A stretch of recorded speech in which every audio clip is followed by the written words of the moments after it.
Are you looking for alternatives to pyrethrums and pyrethroids for mosquito control? Check out this edition of the Pest Geek Podcast. Pull out your hose and grab your can. We're about to integrate another Pest Geek Podcast. Hi, everybody. Frank Hernandez here, and welcome to the Pest Geek Podcast, bringing you the latest news, products, and politics from today's leading industry pros, offering you their technical marketing and growth strategies to give you, the pest management professional, that killer edge.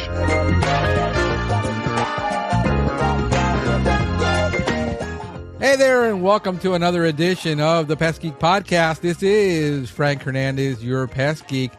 Hey, I'm having an awesome time. I don't know about you, but this is just really great to be here and share with you guys what's going on in the pest world. And we're going to be discussing on this edition of the Pest Geek Podcast alternatives to pyrethrums and pyrethroids for mosquito control, and even for some of your other pests, occasional invaders, lawn and ornamental pests, even fleas and ticks. Believe it or not, a lot of these products work very, very effectively at controlling a lot of these issues, but we're going to be focusing it on mosquito control. And why is mosquito control such a vital part of an IPM program?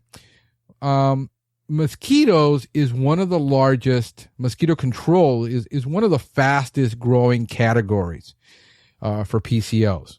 And there's a lot of reasons to it. A lot of companies are out there now doing mosquito control and offering exclusive services for mosquito control because there's such a great need.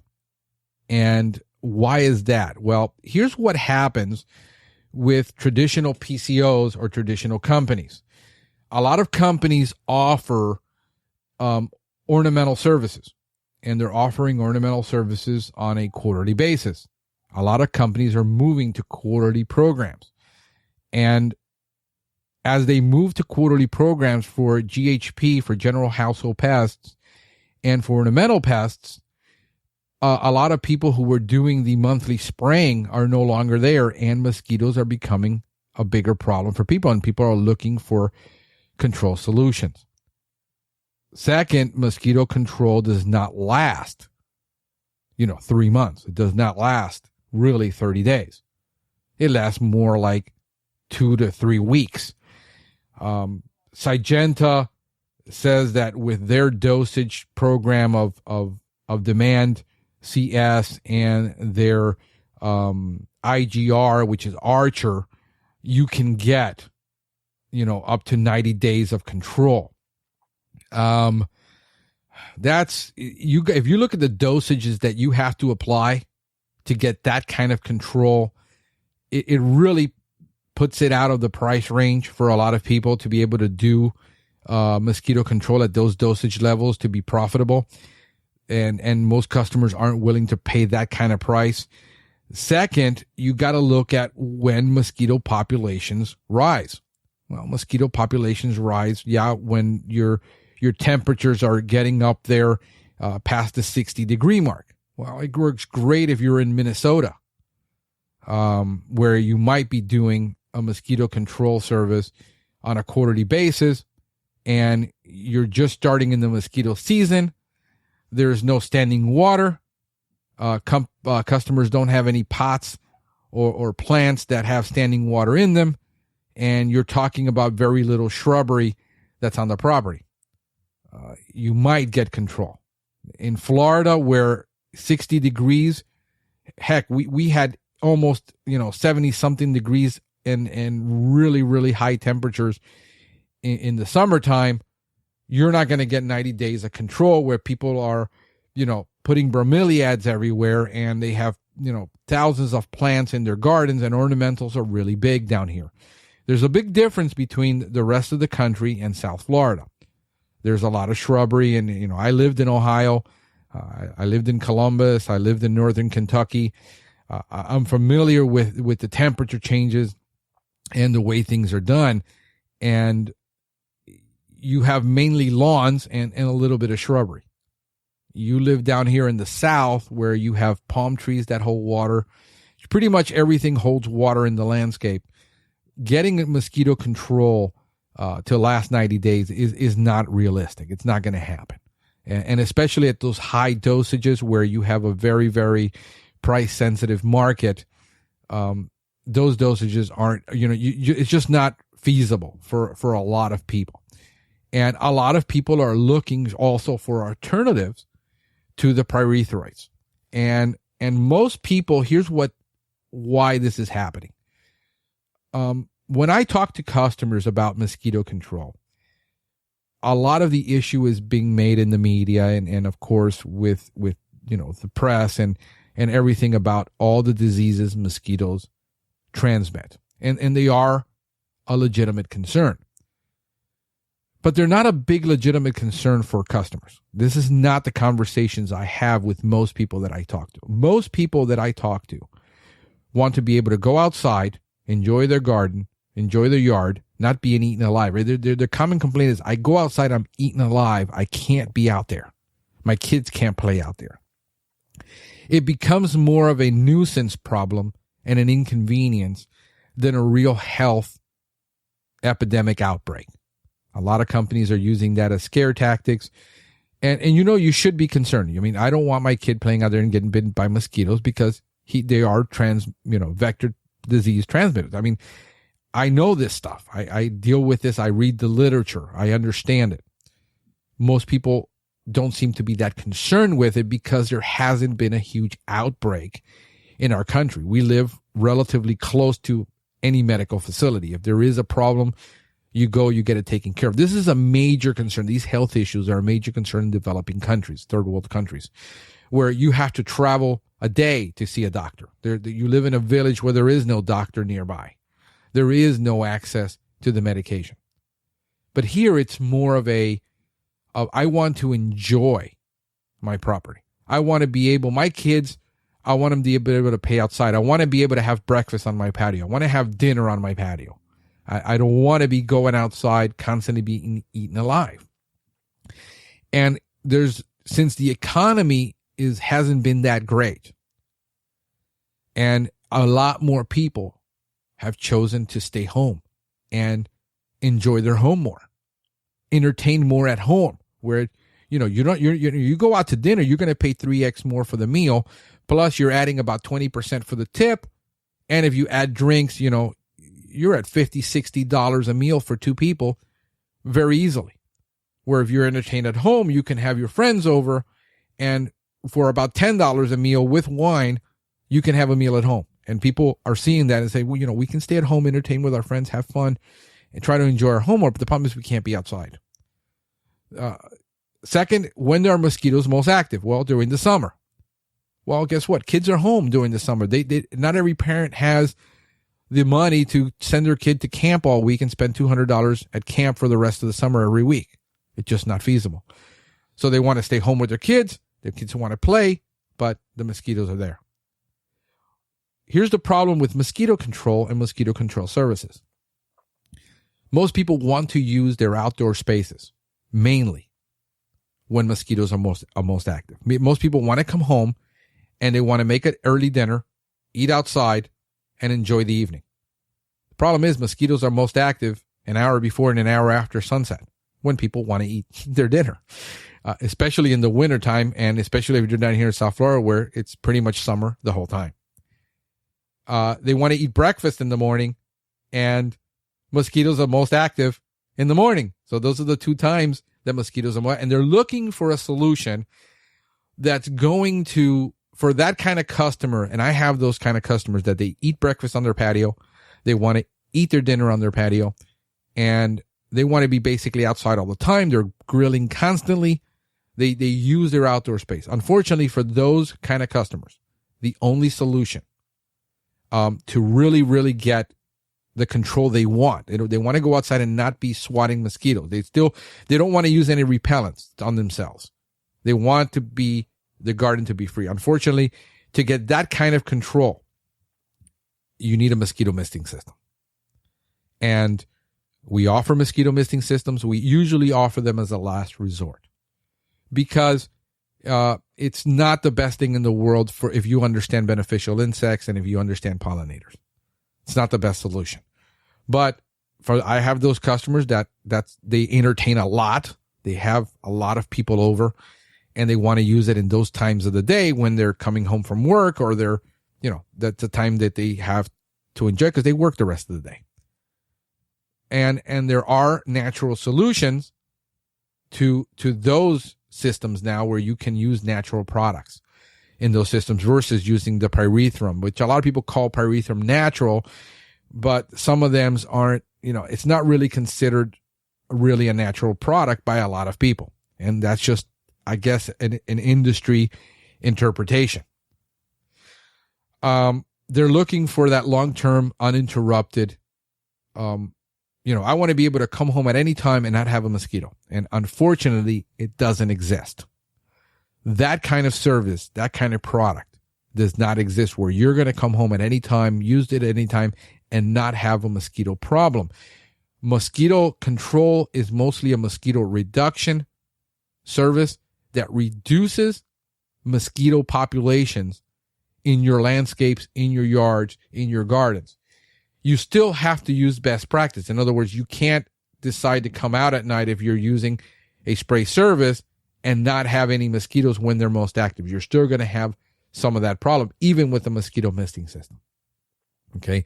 So it's not about that if you hire a service, you're going to have automatically, no mosquitoes in your garden at all.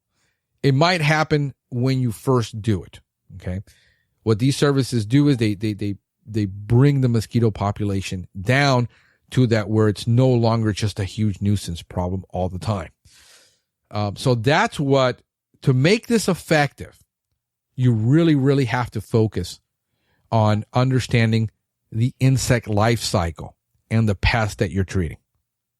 You have to know how they go from pupa to larva to adult and how to control insects in both of those situations to get control. Spray services with just an insecticide are only going to control the adult population. They're not going to control the larva. Okay. If you use a product like a BTI, a bacillus, which is a bacteria that kills the mosquito larva, but it doesn't kill or cause problems to people or pets or fish, then you can use that, but it only controls the larva.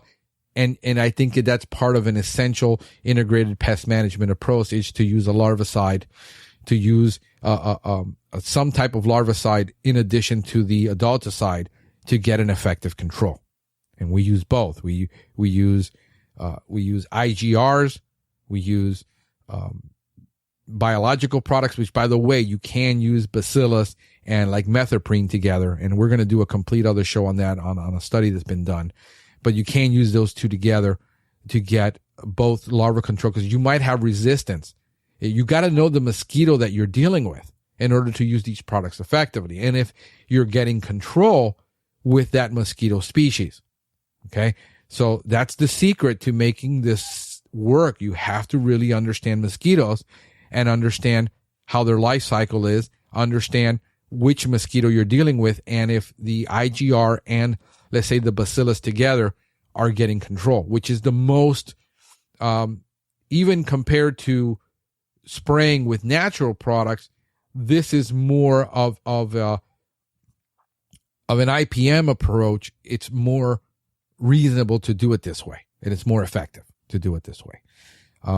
Mosquito misting systems and a lot of mosquito spraying with pesticides, with pyrethrums, is not recommended by the American Mosquito Association. They do not endorse a lot of this. They endorse more of the BTI compared with the IGRs together, and sound practices of removing water from the landscape. If you have a landscape that has a tire in it with water, you can keep spraying all you want, but if you don't get rid of that water, you're not going to get an effective control. If you've got hundreds of of plant pots in your patio and they all have a dish underneath with water, you're not going to get effective control even if you spray, because you're going to get a constant problem with the larva being produced in your garden.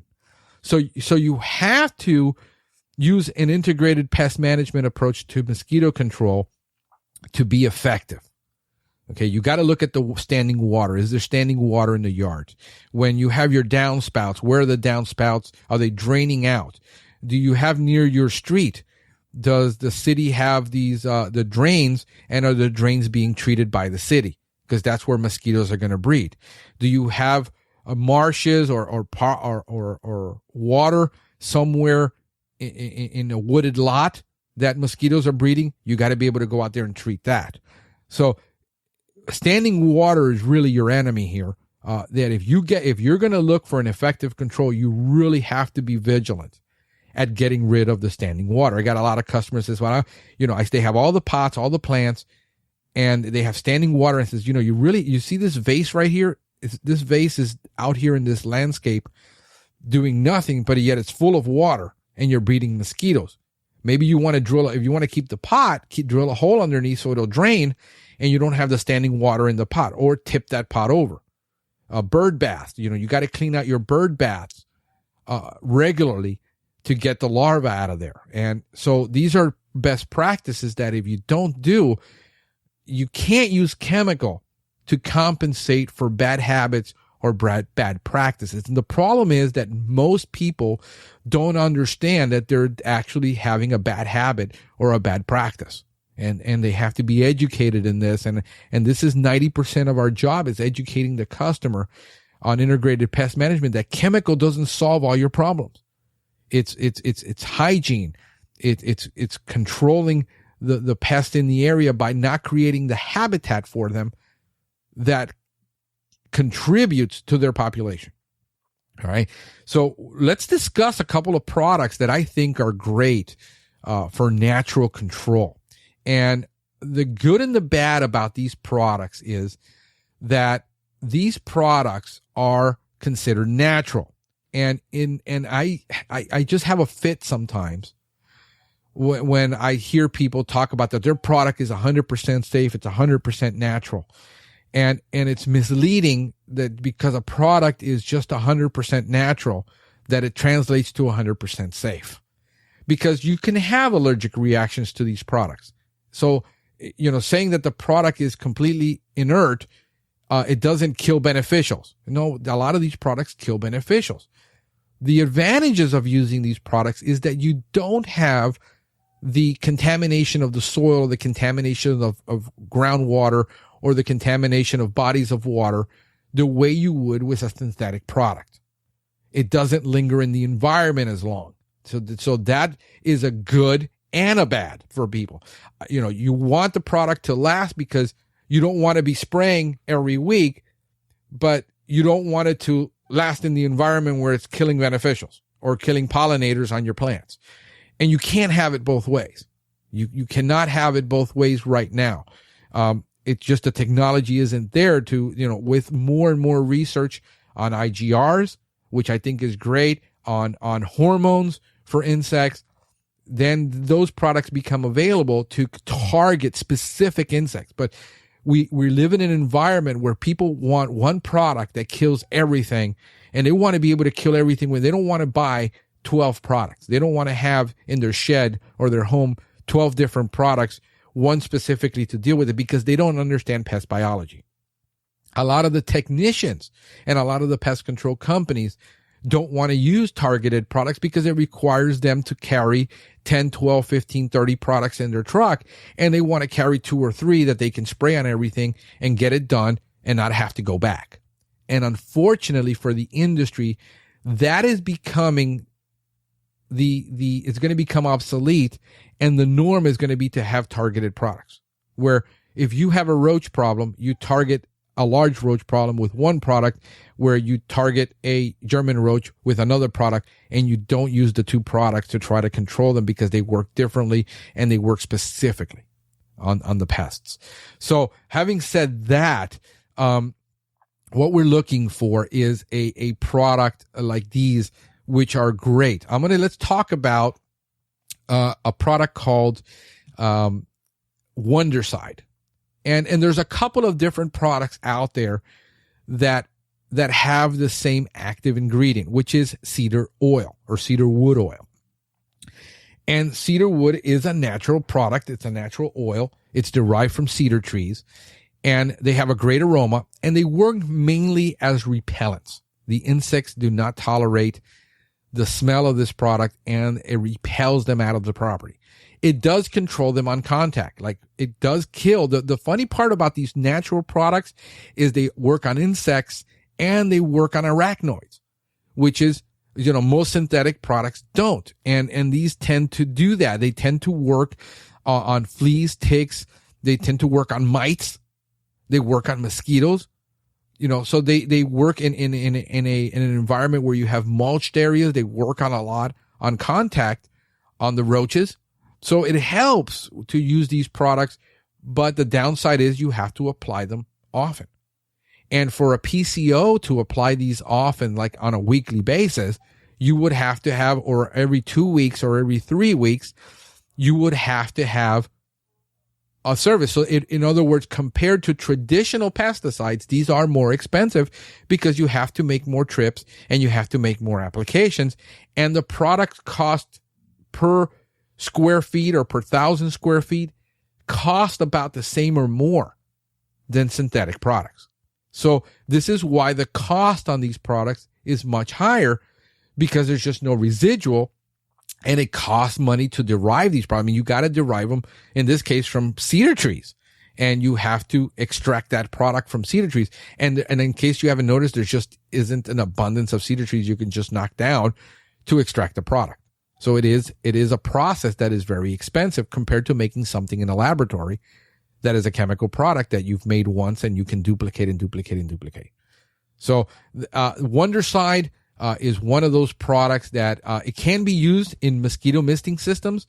It also is used a lot in what is known as fertigation systems. And we're going to discuss fertigation systems in another program, because I think that is one. Fertigation systems are also a thing of the future compared to misting systems, where they're much better for the environment in using that system.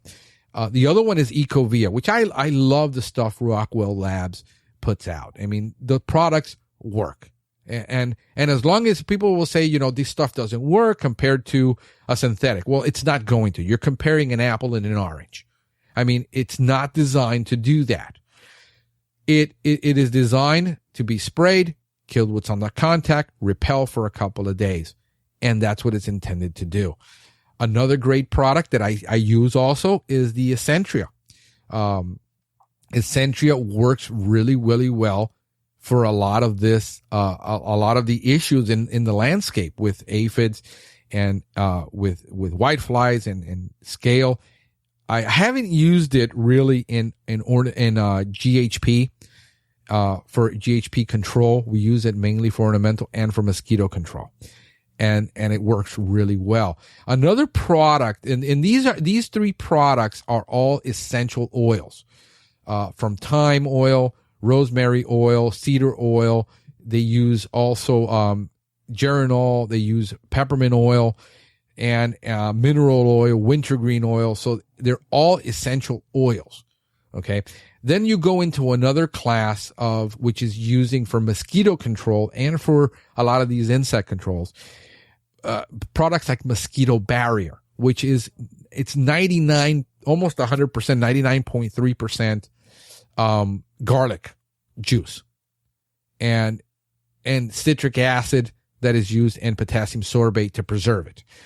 That seems to be, it works great for mosquito control, and it works great for a lot of other insects. But again, the way it works is by repelling and killing on contact. So there's no going to be that much of residual. They claim you can get control for a month for mosquitoes with one application. But again, it's going to depend where and what time of year and what kind of population, and have the other issues have been taken care of, which is the breeding sites. So those have to be, without the breeding sites being under control, with the water being under control, none of these products are really going to work really well. Even in the synthetic products don't do that for you in that case. And I just repeat that because a lot of people still think, oh, I found a wonder product that's going to control it without me having to do any work. I just spray it and that's it, and forget it. It doesn't exist. Okay. That's not realistic. Another great product is by JH Biotech. I'm actually using this product now. We're doing testing and it works. It's garlic oil, 10% garlic oil versus the mosquito barrier with its garlic juice. Okay. And you can use it again for ornamentals and for flying insects and for, any type of just mosquito or flying insect, no-see-ums. You can use them on, gnats. So it works great for all those outdoor pests. You can use it in ULV. You can use it. I don't know if they recommended using it yet for mosquito misting systems, but backpack sprayers, you can put this in a backpack sprayer, backpack mister, and you just spray the yard with it. Now, cons also on a lot of these products, which are oil based. Remember, an oil is an oil. And if you put an oil on a plant and you have 95 degrees, 98 degree temperatures, 100 degree temperatures, if you're out in Arizona, you can fry a plant. And delicate flowers and delicate plants, need to be used at lower rates to get control versus a hardwood shrub that you're treating with scale. So you have to keep in mind that you're going to have to know the plants that you're spraying and to get control of this, but not also to cause damage. So if you've got 95 degree temperatures, oils aren't the best thing, to be spraying directly on foliage. And when you're doing mosquito control, you have to also spray the foliage because mosquitoes rest on there. They land on that foliage. They rest on there. So if you're not treating the foliage and you've got 10 high foot shrubs, you need to treat the shrubs. Most people just treat the lawn or just treat the area below, but you have to treat up into those areas in order to get effective control. So it becomes really an ornamental spray and an ornamental job at that point. And you got to be able to look at your state laws. And does your state law allow you with just a general household pest to spray the ornamentals for mosquitoes, even though it's not an ornamental pest? And you get into gray areas with this, but if you're going to get into the mosquito market, you make sure that you're licensed in both categories. We're licensed in general household pest and lawn and ornamental, so we can do it no matter what, treating the pest, whatever that is. So those are the things that are exciting about these natural products. Again, everything has a pro and a con. You have to know the pest. You have to take care of the IPM stuff, the exclusion of these pests in order to get them under control. Get rid of the water, get rid of the nesting sites that are breeding, treat the nesting sites and use it. But great natural products that you can use. They're great. These are great. I'll finish off with this. What they're really great for are one-time services for special events. If you have a special event, a wedding, a party where you're going to get a lot of people there and you want to just for that event, you want to get the mosquitoes controlled, you can spray it the day before and it's going to be good for 2 to 3 days. So generally that's the rule of thumb. Between 3 and 5 days should be your rule of thumb for control. Remembering that early in the morning and late in the evening, you're going to have higher populations of mosquitoes. So you want to plan the events and, educate the customer to plan the events in between those times. You don't want to have a late night or an early night event and then expect mosquitoes to be under control because you use the product.